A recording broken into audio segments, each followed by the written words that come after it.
Welcome to the Deep Dive. Today we're tackling a really vital idea about democracy. It's this notion that it's not something passive, it doesn't just run itself. It needs, well, active work to keep it going. Exactly. It's not a set it and forget it system. And we're going to explore this using some really compelling insights from Victor Lung's article, How Democracy Dies Without Action. Victor Lung, right. And what makes his perspective so potent is that it's deeply personal. It comes straight from his experiences on the ground in Hong Kong. Okay. So, listener, here's our mission for this deep dive. Mm. We want to really get under the skin of Lung's argument. What does active protection of democracy actually look like in practice?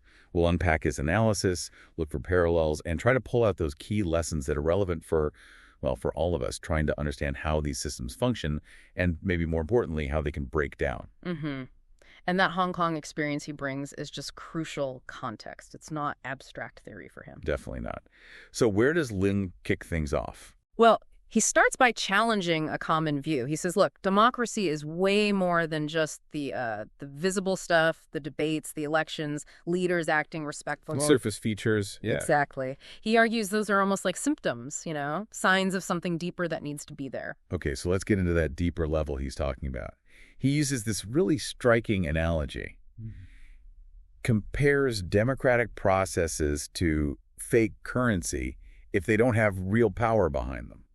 What's he getting at there? It's a powerful image, isn't it? His point is basically that all those procedures we value, voting, assembly, free speech, they're only worth something if there's like a real mechanism, real power to back them up, to make sure those rights are actually respected. Right. So if a government can just ignore election results or silence people. Yeah. Or if they control the courts so there's no real check on their power, then those democratic forms, the voting booths, the parliament buildings, they become, well, hollow, fake currency. They look real, but you can't actually buy anything with them, essentially.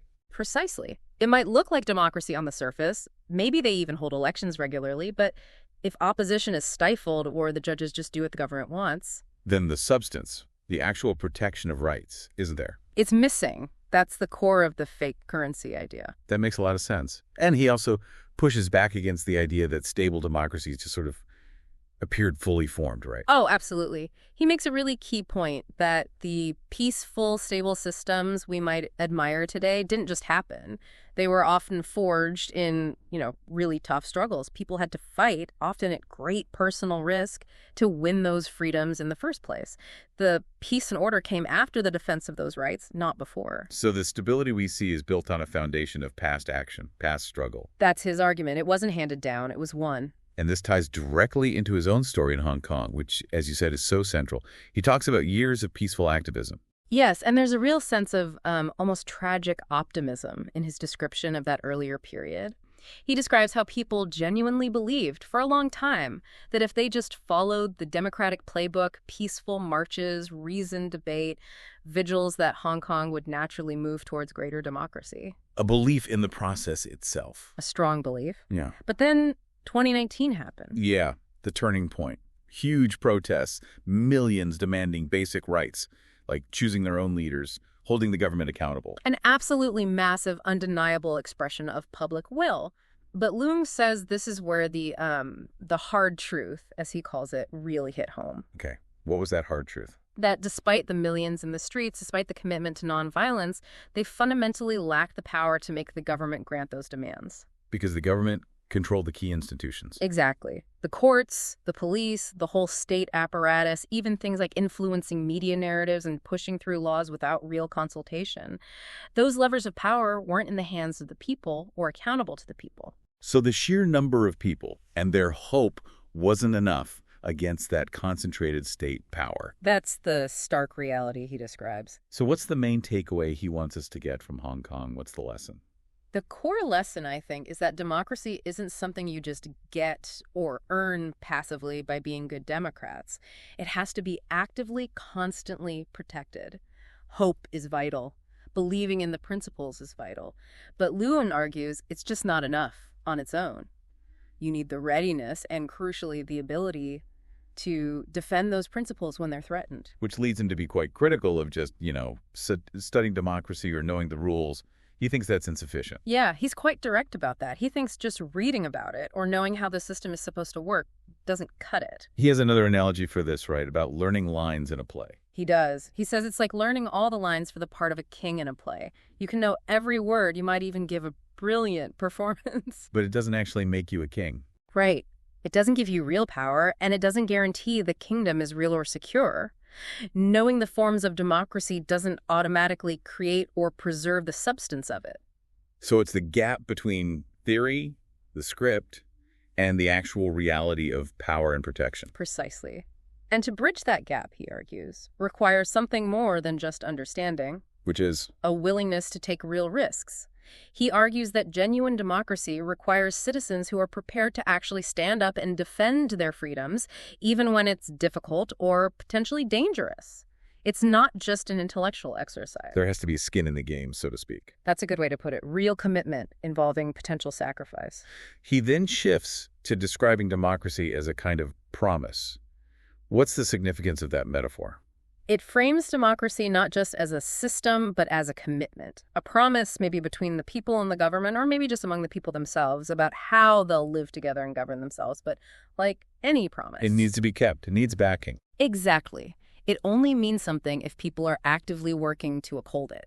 If they don't, if they let it slide when it's challenged, Then the promise fades, becomes an illusion, as he says. it becomes hollow words. The form might remain for a while, but the promise itself is broken.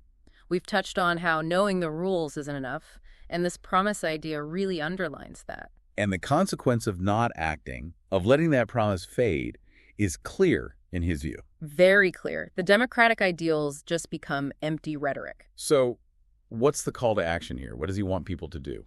It's quite direct. Stop just talking about it. Stop just passively believing. Be ready to actively protect it. It's a call for tangible commitment, not just intellectual agreement. Stand up for the values. Defend the institutions when they're under attack. Okay, and then he makes a very direct pivot, addressing Americans specifically, addressing you, the listener. He voices concern about democracy in the U.S. Yes, and this is where his Hong Kong experience feels particularly immediate, I think. He sees things happening in the U.S. that remind him, worryingly, of the erosion he witnessed firsthand. And he's specific. He points to actions associated with Donald Trump as potential signs of the foundation's cracking. And he lists specific things. Can you remind us what those were? Sure. He mentions attacks on the rule of law, that principle that everyone, even the government, is subject to the law. Okay. Attacks on the free press, challenging the peaceful transfer of power, casting doubt on election integrity, and generally encouraging distrust in democratic institutions. And he's very clear. These aren't just run-of-the-mill political disagreements for him. No, he frames them as really significant challenges, threats to the core principles. He explicitly says these are warning signs, potentially echoing what he saw happen back home. It is sobering hearing that comparison drawn so directly, especially the point about how peaceful mass protest wasn't ultimately enough in Hong Kong. Right. Really makes you consider the power dynamics. It does. But he doesn't leave it there on a purely negative note. No, he does offer some hope, right?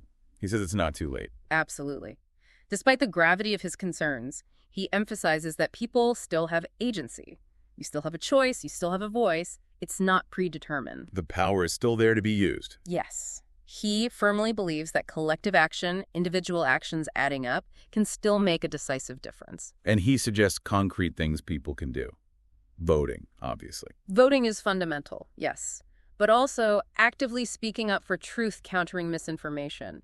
Building connections in your community, that sense of solidarity. And teaching kids about freedom, passing on those values. Exactly. These might sound basic, but he presents them as essential, practical actions that form the bedrock of democratic resilience. Voting, truth-telling, community, education. These are the tools. He really stresses that democracy's survival isn't guaranteed. It depends entirely on this kind of active participation. And he wraps up with that powerful warning, directly referencing Hong Kong again. Yes, urging listeners, urging you not to let those rights slip away, not to take them for granted. Learn from what happened there is the message. It's a plea, really, born from painful experience. Protect what you have actively. So if we boil it down, Lean's central message is that democracy isn't a finished product sitting on a shelf. It's an ongoing verb, something that needs constant doing, constant defending by its citizens. That sums it perfectly. The institutions matter, the rules matter, but they're not enough by themselves. It's the commitment, the active defense of those underlying principles of freedom and accountability that truly keeps it alive. And that warning from Hong Kong really lands heavily. It's a stark call to action for, well, for everyone. Which brings us to a final thought, maybe, for you, the listener, to take away from all this. Reflecting on Victor Loong's message, what specific actions, maybe even small ones, things within your reach, can you take right now in your own life, your own community, to actively participate in and help protect the democratic principles you value? That's the crucial question, isn't it? Something to really think about after this deep dive ends.